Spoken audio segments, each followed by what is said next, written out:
This is Southern Cross News with Joe Palmer. Good evening, everyone. A 3-year-old boy has been killed in a tragic incident at Kettering overnight. Police confirmed the child's father was driving a tractor when it accidentally hit him. Our reporter Michael Breen has more from Kettering. The community here is in shock over last night's tragic incident. It happened on a private property in the area. Police say a 3-year-old boy was hit by a tractor shortly before 7:30 and died at the scene. Very sadly, the tractor was being driven by the father of the boy at the time of the incident. Police are investigating the matter. It is nothing but a tragic accident. Police say because of the distressing nature of the incident, counselling has been offered to the boy's family, as well as emergency workers who attended the scene last night. The family and the parents are understandably very traumatised by the incident, whilst they're still trying to come to terms with the passing of their child. The incident is similar to another tragedy in Swansea in October. A 6-year-old was killed by a reversing log truck, also being driven by his father. Both deaths understandably causing a lot of pain for those immediately affected, but also for the wider community. Police say in regards to this incident, a report will be prepared for the coroner. A Bambido's outlaw motorcycle member is tonight recovering after being involved in a motorbike crash just minutes after departing Burnie as part of the group's national ride around Tasmania. The crash happened just metres from shocked onlookers, with many capturing the moment on their phones as the convoy passed by. The day started out all smiles on the beach, as hundreds touched down on Tassie sand, eager for a good time. But tragedy struck as the convoy made its way out of the car park, not 5 minutes into their national ride. Dozens watched on helplessly, shocked by the sight. Emergency crews rushed to the scene, attending to the riders and clearing the fuel spill from the road. Luckily, it was only minor injuries for the rider, but the crash reaffirmed the strong stance by Tasmania Police on road safety and antisocial behaviour. The behaviour so far has been quite good, and the reason for that is because we've been liaising with the club itself and spelled out that any antisocial behaviour won't be tolerated here. All riders were searched for drugs and weapons, as well as breath tested for drink driving. Dozens of officers coming from across the nation to help out, and so far there's been no positive detections. Because of the large police presence and our involvement, we're probably unlikely to find drugs on a check like this because they know we're here. The ride will continue over the weekend, with the majority travelling back home on the Spirit on Sunday night. Jessica Moran, Southern Cross News. The head of Tasmania's public service has resigned in what the Premier is calling a disappointing departure. Greg Johannes has resigned from his position as Secretary of the Department of Premier and Cabinet. He's been in the public service for 15 years. When you have your most senior, respected public servant in the state resign, you can only think that there is turmoil. Absolutely not. We have a very strong public sector, and as I say, the Premier will have more to say about Mr Johannes later this afternoon.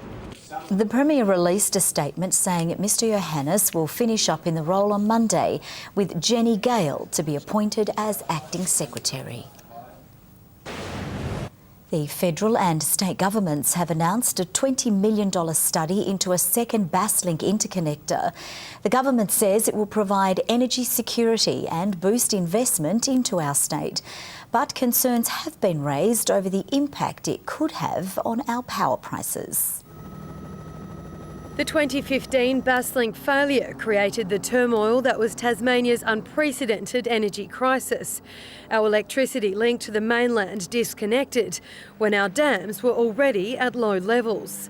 Now there's a plan to stop a crisis from happening again and boost our connection with the national electricity market. The Turnbull and the Hodgman governments are coming together to work on a business study by committing up to $20 million into a second interconnector. It's been estimated that the benefits could be worth up to $500 million. That will not only provide great economic returns to our state and place us at the heart of the nation's energy sector, but it will also allow for further developments in renewable energy, which will create jobs and industry development here in Tasmania. The announcement coming as the nation's energy ministers gathered in Hobart for a COAG meeting.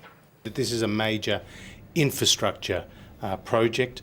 We're talking about up to $1 billion or more that needs to be invested in creating a second interconnector. The project will consider whether the cost, capacity and timeline of a second cable is feasible.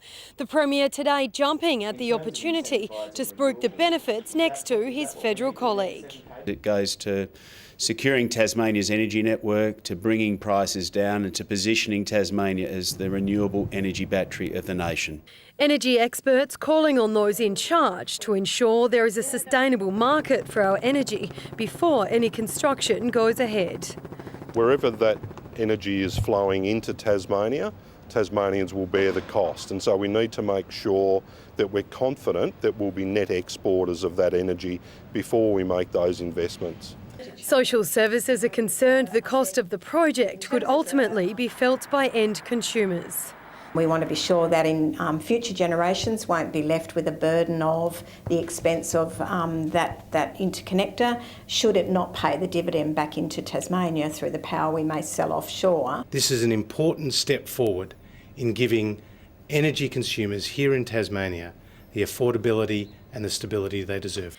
The study is expected to take a year to complete. Louise Hedger, Southern Cross News.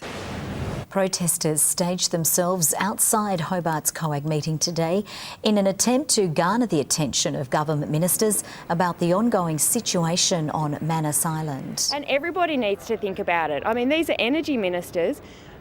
We're ordinary Australians. People can say that it's not our responsibility, but this is happening in our name. The protesters called for asylum seekers to be taken to a safe haven off the island. The Tasmanian Electoral Commission is looking into whether the Premier or the Tasmanian Hospitality Association are in breach of the Electoral Act.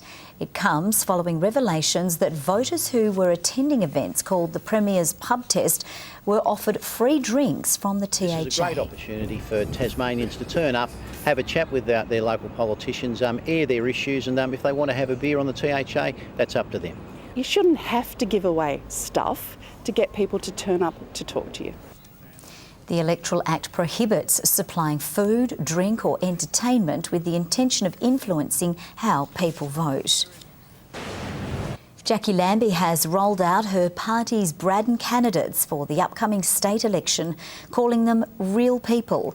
4 candidates have been announced for the Jackie Lambie network, coming from a wide range of backgrounds, including farming, aged care and veterinary nursing. I just know that if I was to treat my clients the way that this government is treating its constituents, I'd be unemployed. People are out on the street are disillusioned. People are coming up, I've voted Liberal, Labor all my life, and now I've decided that I can't keep going that way. Ms Lambie was forced to move her media press conference further down the Burnie beach this morning, away from where the Bandidos Bikie Club was gathering for lunch. We are coming down on organised crime. We do not believe the Liberal Party has done the job. We reckon they're too soft, and the Labor Party's even softer. So I think when you have your own son that's used as a drug mule by these organised crime groups, well, then I have a problem with that, and so do many other people, especially here in Braddon. The election is due in March. Work is progressing on a new boat set to ply the waters of the Gordon River. RACT has commissioned a vessel with new engine technology to quietly cruise tourists through the World Heritage Area. The RACT chief inspected progress on the new Gordon River cruise vessel. Richardson Devine Marine buzzing with activity as the boat takes shape. It just looks amazing. I mean, it really has taken shape, and I'm incredibly excited for when the boat is able to be launched. The boat's going very, very well.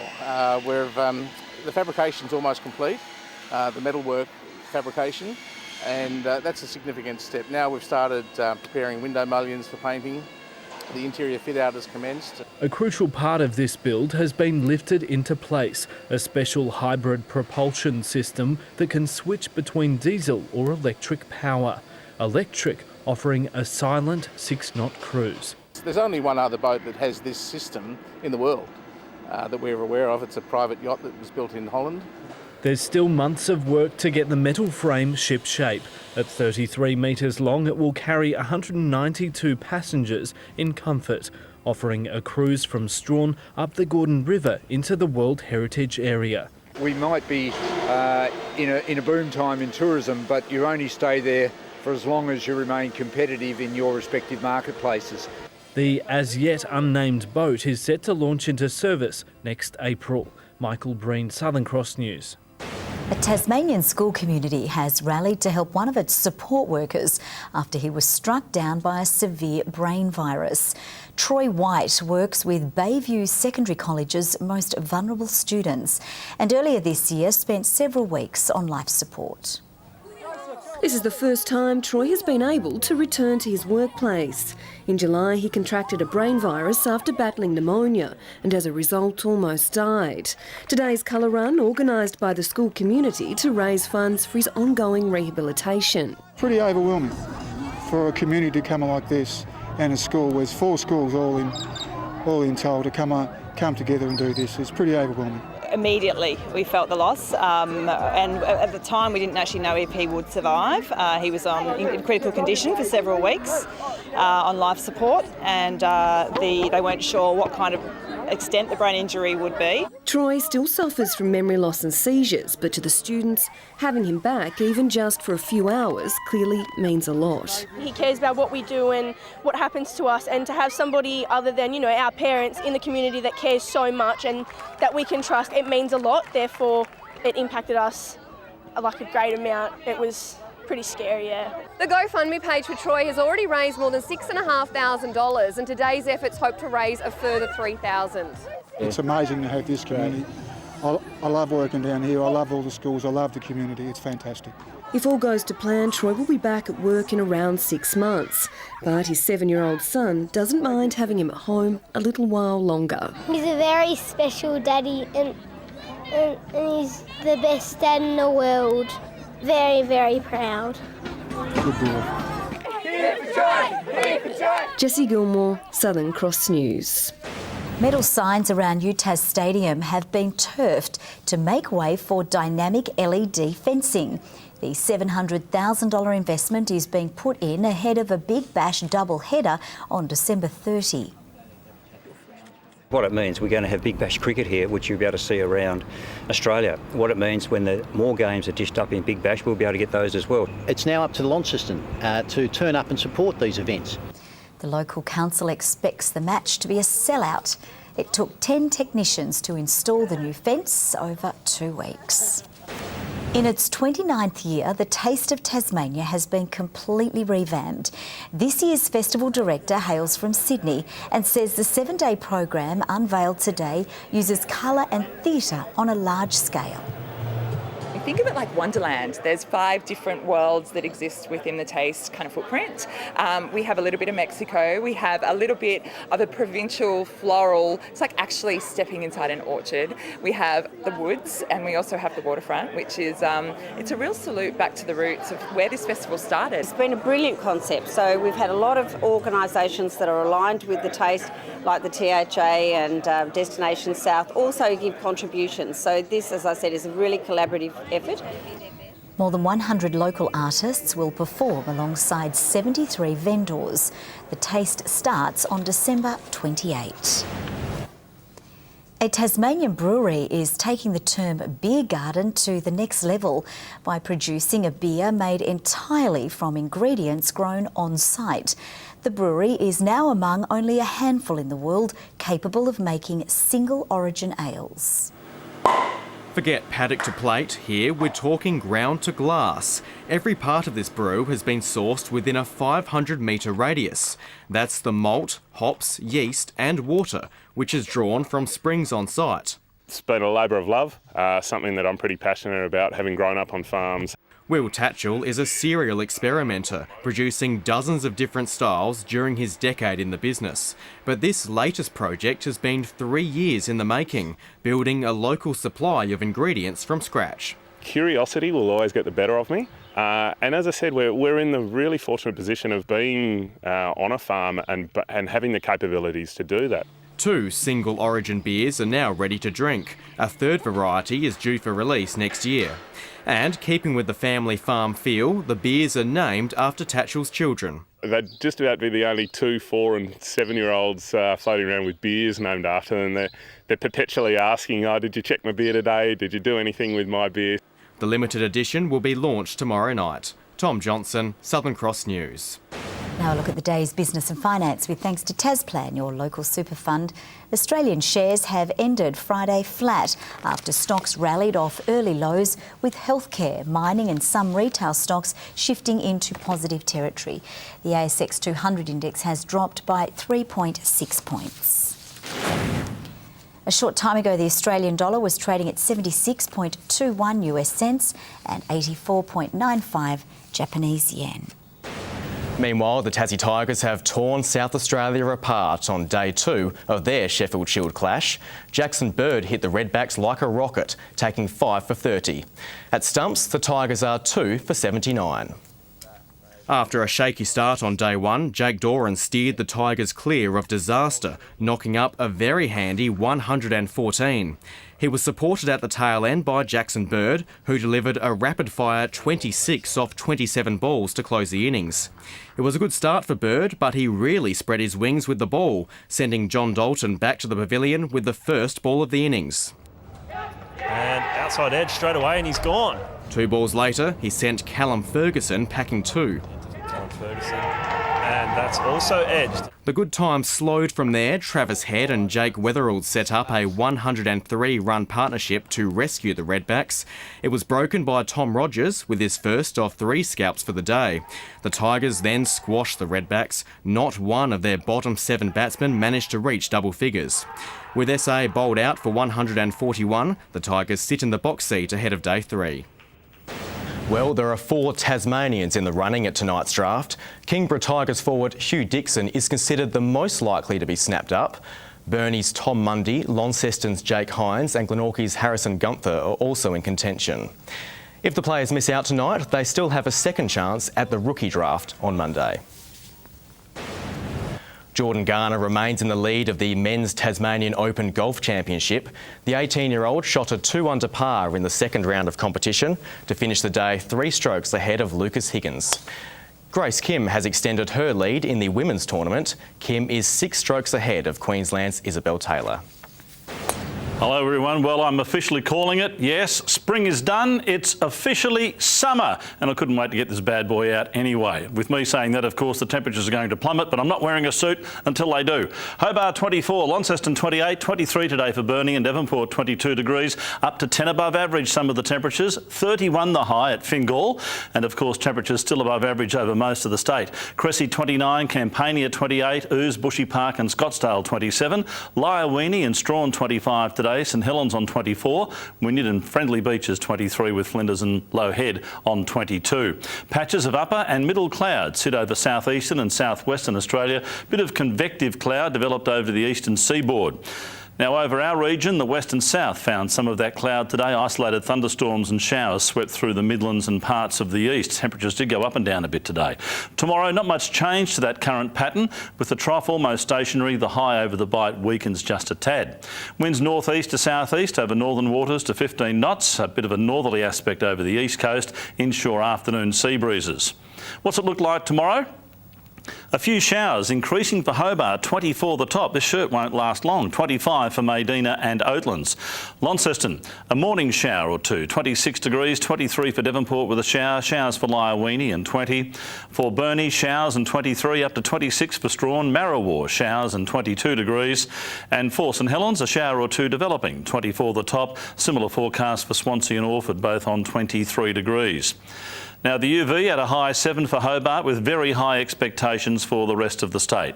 On Sunday, a few more showers, more likely over inland areas, easing late evening. A few showers on Monday with a bit of a concentration over the east and south. And on Tuesday, fine apart from possible showers over coastal areas in the southeast, east and northwest. Further north and sunny and 32 in Perth. A possible shower for Adelaide. A storm in the mix for Melbourne tomorrow, 33 there. Sunny in Sydney, but a shower forecast for the Gabba in Brisbane and possible storms for Alice Springs and Darwin. And a shower's moved over Hobart, currently 20 degrees, 22 in Launceston and cloudy, and 18 right now in Devonport and cloudy. And Joe, due to the recent warm weather, I thought I'd buy you once more frozen orange juice on this fantastic day.